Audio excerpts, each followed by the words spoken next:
Hey, what's up, everybody? Welcome back to Watch Darius TV.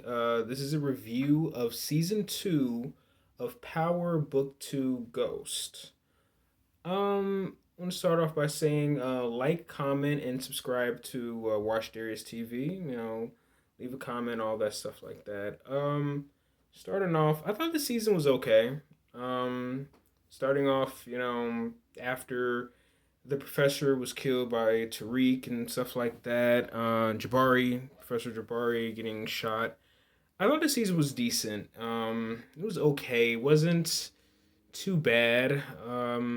Just overall, one of the criticisms I've always had of this new Power series with Tariq is I'm not really a fan of a lot of the acting. I think some of the actors aren't that good, and sometimes it makes it hard to care for the characters. you know, um, I do like the twists and turns. The writing is good. The twists and turns they usually have and stuff like that. The backstabbings and stuff like that, and who did this and who did that, double crossing. I like that. It's classic power stuff right there. Um, Let me see. I do know that when we first started this season, they have Power Universe now. 50 Cent has now created a universe for Power.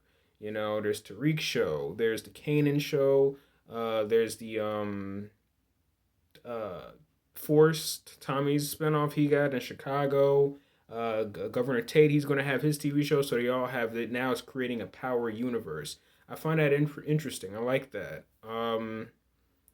Let me see. They started this new season off with Who Dat Boy, that song by Tyler the Creator, playing in the intro. I like that. Even though they started playing it a little bit too much, I think in that first episode, I do like that they, gave a shout out to Tyler the Creator. I love that song. Tariq's grandmother drinking. I didn't know that her storyline was going to go to that area when, taking care of Yaz. I had no idea she was going to start getting into drinking, stuff like that, but she ends up saying that it's because of Tasha being, put in witness protection, the father dying, and what else did she say? Because she was drinking. Oh, yeah, and Raina's death. So I can kind of see how that could really stress her out and push her into doing it, but, she still has a granddaughter to take care of, yes, but the other scene where they had the shootout in the alley, Mecca, and I think it was Guap there and Kane. I felt that that scene kind of shows you sometimes the more unrealistic nature of the of Power World. Where I remember Mecca, he shot somebody in that scene, and he like wiped off his gun and put it in a garbage can. I like Power. Sometimes I feel like they forget. They try too hard to be more cool, and I guess they don't really go for realism, certain stuff like that. I feel like I guess I don't know. Maybe I'm just used to The Wire and The Shield and stuff like that. Shows like that, maybe Sopranos, where they have a bit more grittiness to them, where they it feels a little bit more realistic. Not all the time. Sometimes the shows have fantasy stuff, but something about that little scene just kind of threw me off because it felt so unreal. Like I thought maybe a police officer or something like that would probably find the gun in a trash can. Even though if they wipe the prints off, there could be cameras there. But I don't know. Sometimes I feel Power goes for stuff that doesn't feel real. But like I said, I still like the writing on the show. Let's see what else. I did like that one scene with Meth Man's character Davis. I think he was talking to Tariq. He was talking about his mom, and he said he wouldn't harm a strain of hair on her weave. I thought that was kind of funny. Let me see. What else? I'm just looking at notes. Governor Tate, he lost his office. Let me see. I know Ghost is happy about that from the grave.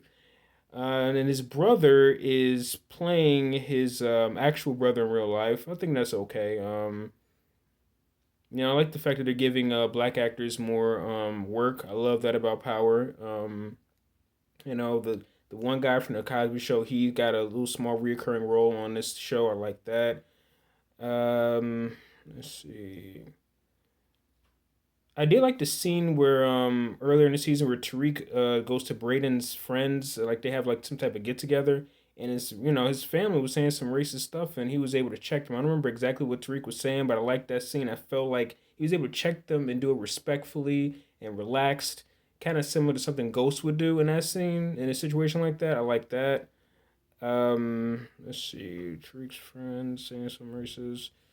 Tate gets pushed into Tate based throughout the whole season is trying to get back into politics, get a higher position. I forgot what position we was trying to do, but get I think going for governor. I don't remember what it was, but he spends the whole season doing typical backstabbing political stuff so he can get ahead, doing a whole blackmailing thing with the picture with I forgot the guy's name.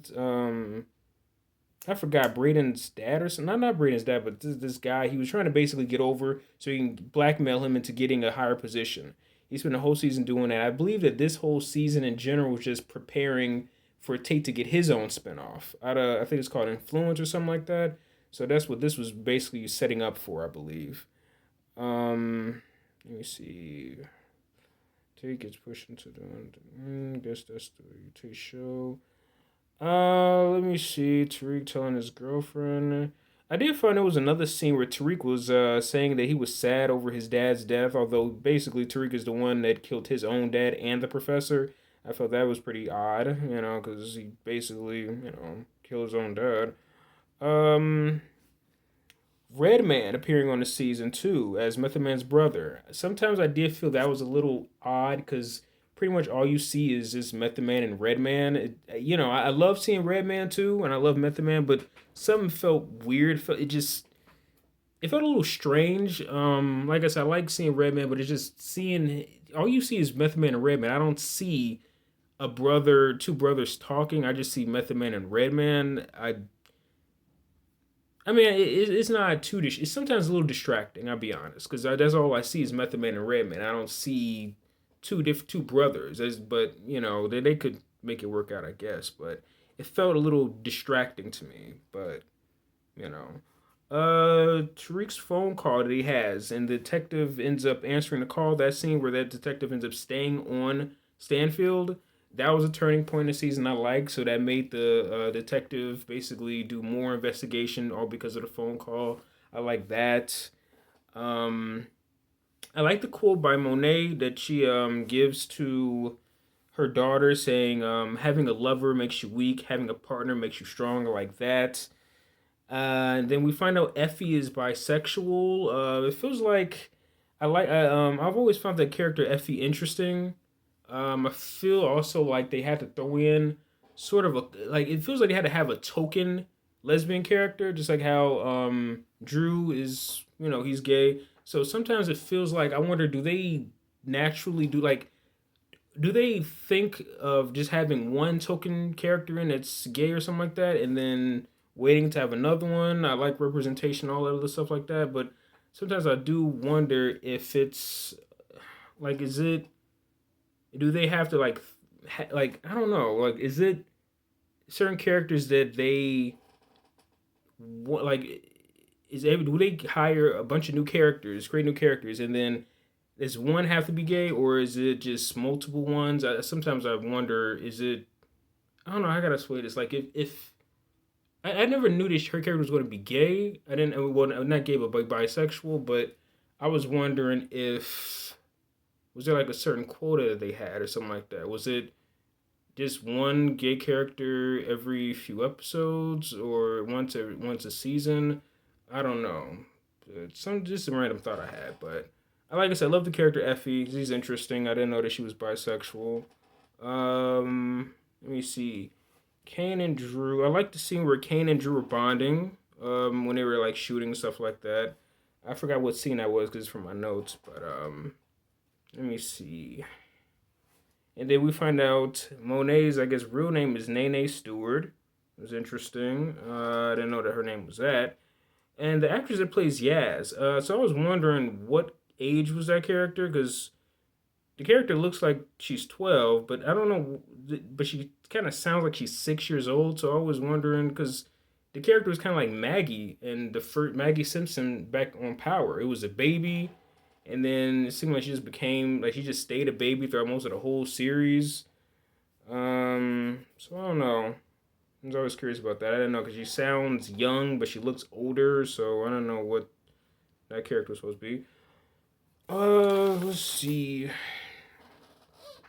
Monet kind of, I always found it kind of strange that Monet kind of dresses really flamboyant when she basically is kind of a queen pin. I never really understood that because I thought that maybe it would be dangerous for her to dress that way because it might get attention from law enforcement, you know, because I guess I always felt the character kind of resembled Cookie Lion a little bit from Empire. But I thought she might want to lay low from the cops and not really, you know, look like she has a lot of money. You know, I thought that might be a little dangerous for somebody like a Queen Pin like that. Um, Let me see. One of the things I do have feel nervous about this season of Power is that sometimes it feels like too many people are jumping on the show. Where it kind of reminds me a little bit of Empire, where it's like a lot of people are jumping on at once.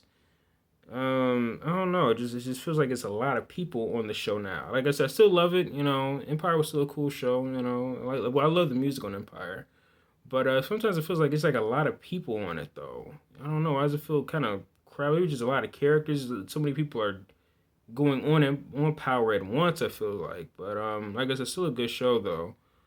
Let me see. There was that one scene where let me see. Well, she just is. I've always still felt the same that I felt about Mary J. Blige's character Monet from the first season, where I still feel like Mary J. Blige, like I said, I love her music, but I don't really feel like she's really intimidating as Monet. I don't feel like she's really scary or intimidating, really, like most Queen Pins. Like I said, I love Mary J. Blige.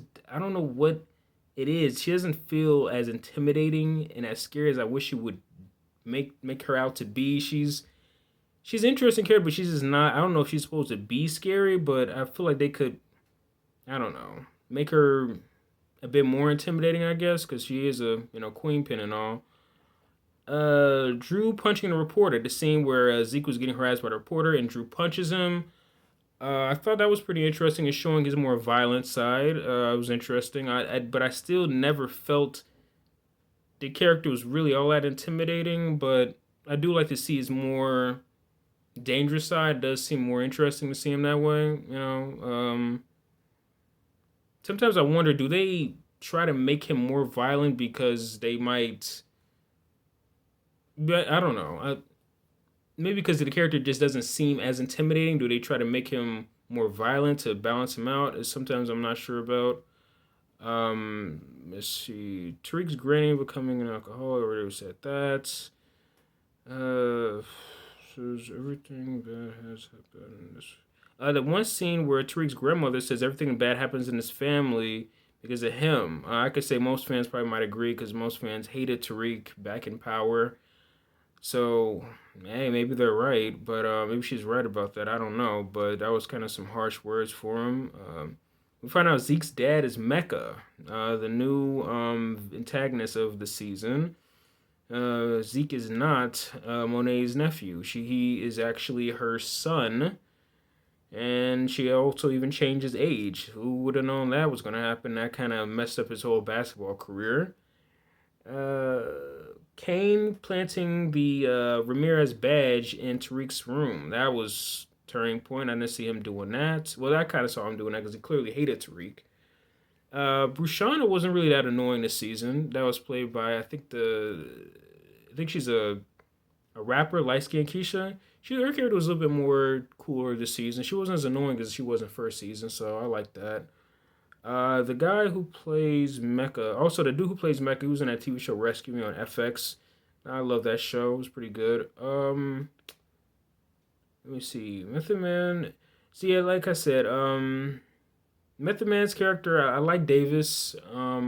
His character is really slick. I do feel that, and I love Method Man. I just something about his character. I just don't feel like Method Man is good for the character of Davis. I just don't feel Method Man's acting, or maybe just the way the character is played. Just certain, I will say this: I do feel like this season Method Man's acting did get a little bit better. I feel like maybe just a slightly better. I still have always had problems with Method Man and Mary J. Blige's acting. I never felt they were that good in the first season.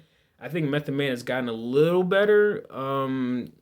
Sometimes I always felt like like Method Man was trying to make the character sound proper too much, or he was doing an impression of what he felt a lawyer might sound like, and but I still like the character Davis though.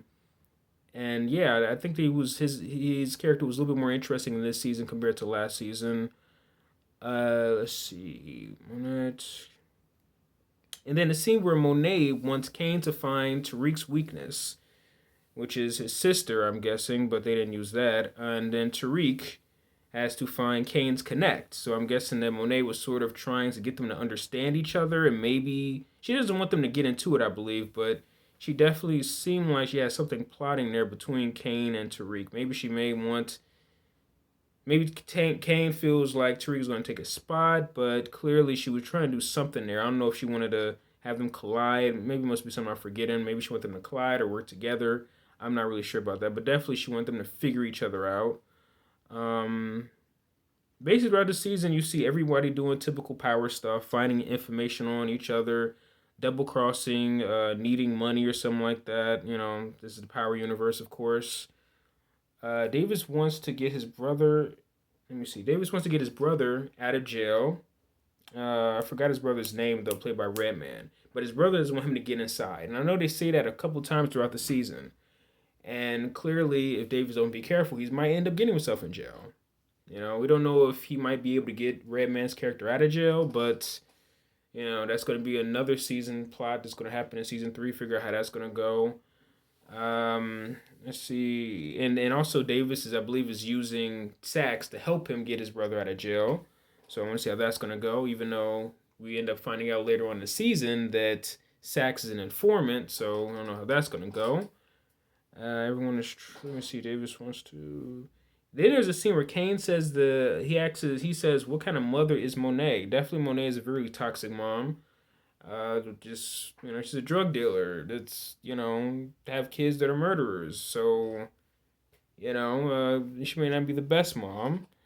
Let me see. Tariq snitching on Monique's. Oh, then the one scene that always seems to stand out the most in the season where Tariq was going to go to court to get custody of his sister, and Monet keeps him in a car, and then Tariq basically has to find some way to get out of it. And she says that, hey, your kids are doing this, your kids are doing that, and she's like, oh, you're right, lets him out of the car. That whole scene shows just how smart Tariq really is. Clever scene. I didn't know how he was gonna get himself out of there. He was originally gonna lose his sister, but he was able to strategize his way out of there. I like that. Let's see, Tariq.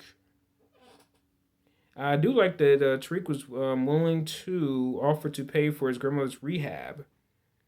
And when he gets his sister, that was a smart, clever move too. When he finally gets custody again, Tariq gets arrested for a murder he didn't do, similar to his dad back in Power. Arrested for a murder he didn't do. Wait, was it a murder he didn't do? I don't. Oh, the leaving a badge in his room, I believe. Wow, that was interesting. And then his father leaves him basically an "I told you so" letter. Clever on Ghost's part. I like that. And then also Lorenzo getting out of jail. I didn't really expect him to get out this season. That was something unexpected because we all knew there was going to be some type of clash, possibly between both Lorenzo and Mecca. Then Monet driving Drew's boyfriend away at the party. That was kind of harsh, but his boyfriend could have possibly been a snitch. Monet and her daughter having tension after the dad gets out. You could tell that Diana was probably starting to smell herself a little bit more, getting arrogant because her dad was around, getting more smart mouth. Lorenzo coming out of prison, he wants to take over the family. That was definitely going to be some sort of struggle. It looks like between him and Monet. Tariq and Braden arguing over Tariq wanting to use the blackface photo to blackmail Sweeney and to help out Tate. They were going to cause some tension. I thought it was going to be more feud between him and Tariq, but I guess they were able to somewhat get over things because obviously Braden was able to help Tariq out at the court scene. But I thought it was going to be more tension. I wish I'd like to see more tension between the two over that, but it was okay. Governor Tate helping Milgram out after she basically had that speech and she ran off, because everybody, found out about her. I don't know if it seemed like Tate really wanted to help her out. He seemed like he was really wanted to help her out and stuff like that. I don't know if he was being fake when he said the whole, anti-feminism, for them to talk to a teacher like that during her speech. I don't know if he was being fake or he was just trying to hook up with her, but maybe he probably really did want to. me see. Tariq deciding not to snitch. Yeah, the scene where Tariq decided not to snitch and take the deal, and Tamika telling him to not call her again. That was a good scene too, showing Tariq becoming more smarter and stronger. He was able to go even against Tamika. Then there's a scene where Milgram and Davis are talking about each other's body count, them dissing each other. That was a pretty harsh scene, showing just how vicious Davis can be. Ghost already had it set up for Yas to be taken care of in foster care when he dies. Smart move by Ghost. He was already playing Tariq even in death. Thought that was pretty impressive.